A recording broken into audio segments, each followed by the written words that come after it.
Assalamualaikum warahmatullahi wabarakatuh. Waalaikumsalam warahmatullahi wabarakatuh. Alhamdulillah pemirsa, kita bisa berjumpa kembali di edisi Wacana, wawasan membaca analisa kajian hadis untuk Anda.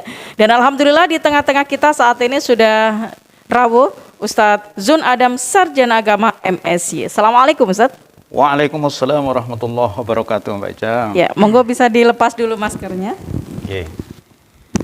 Baik pemirsa, saat ini kita sudah berada di episode yang keempat untuk edisi Wacana di kesempatan hari ini. Dan kita akan bahas tentang apa sih sebetulnya hubungan ikhlas dan niat. Nah Ustadz Zun Adam, ini ada ungkapan misalkan saja saya ikhlas menerima cobaan ini. Nah begitu. Nah kira-kira Ustadz, makna ikhlas sebetulnya itu seperti apa? Monggo bisa dijelaskan.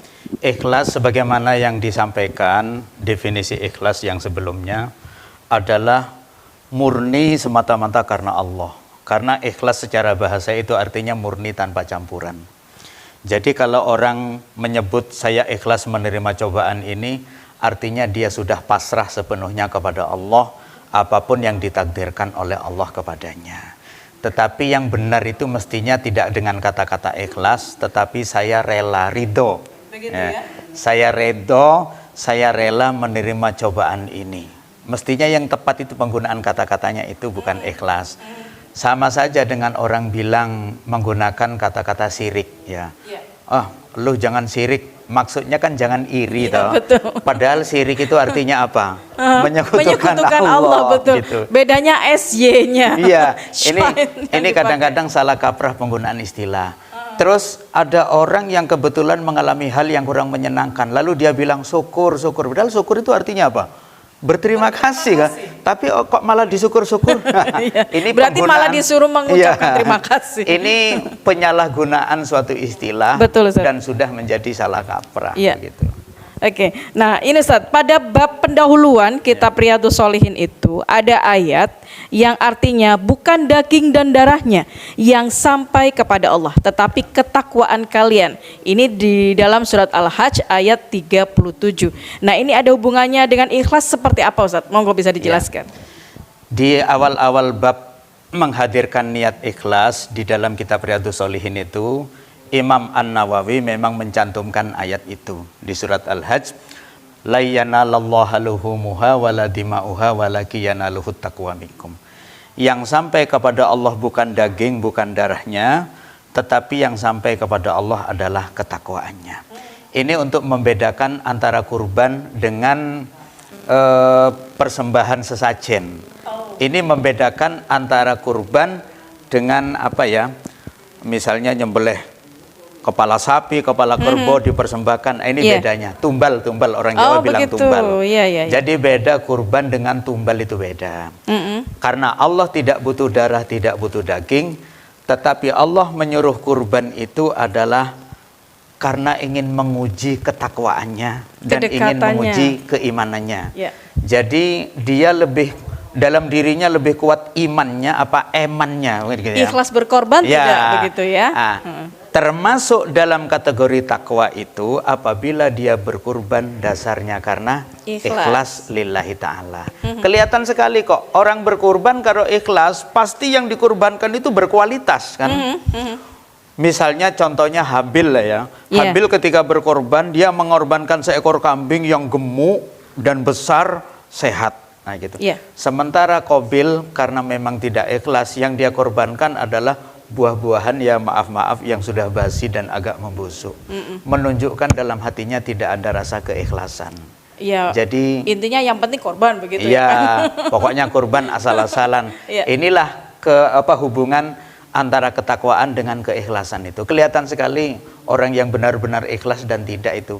Hanya saja dalam Quran tersebut menyebut ketakwaan. Jadi dalam ketakwaan itu sudah termasuk niat yang ikhlas itu tadi. Baik Ustadz. Kemudian sementara itu di bab pendahuluan kitab tersebut juga ada ayat yang artinya seperti ini. Jika kamu merahasiakan apapun yang ada di hatimu atau menampakkannya, pasti diketahui oleh Allah. Dalam surat Ali Imran ayat 29.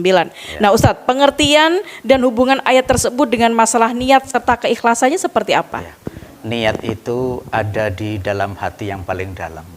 Begitu. Dan sebenarnya yang tahu niat itu hanya Allah. Subhanahu Wa wa ta'ala. ta'ala. Niat itu ditampakkan atau tidak, kan begitu toh? Iya. Apakah niat itu tanpa diucapkan atau niat itu diucapkan? Iya, betul. Jadi disembunyikan atau ditampakkan sama saja Allah Maha mengetahui. Ya. Jadi seseorang itu memperlihatkan apa tujuan dan niatnya, motivasinya, atau dirahasiakan, Allah tetap mengetahui isi hati dan niat seseorang. Siap. Karena itu setiap aktivitas apapun yang kita lakukan, walaupun kita nggak nyebut-nyebut niat dan tujuan, tentu saja niat dan tujuan kita sudah semata-mata otomatis ibadah terverbal kepada Allah.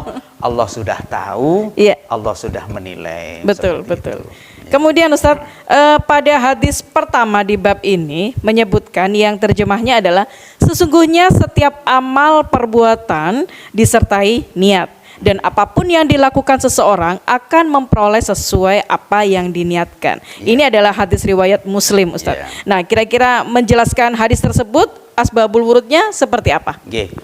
Jadi setiap amal perbuatan disertai niat, kan gitu toh? Betul.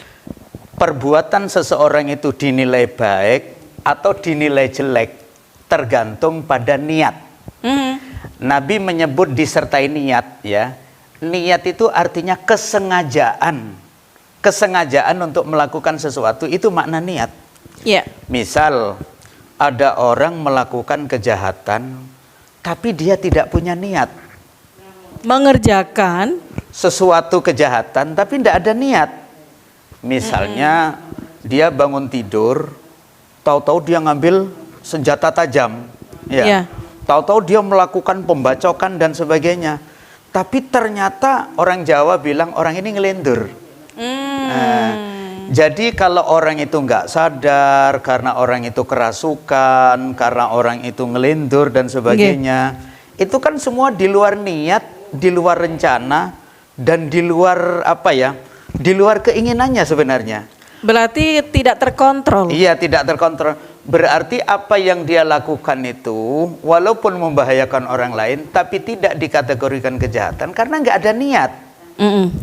Begitu juga orang melakukan kebaikan, apakah dia sholat, apa dia baca Quran dan lain-lain, kalau tidak diniati, ya berarti tidak termasuk amal kebaikan karena memang tidak ada kesengajaan. Begitu ya.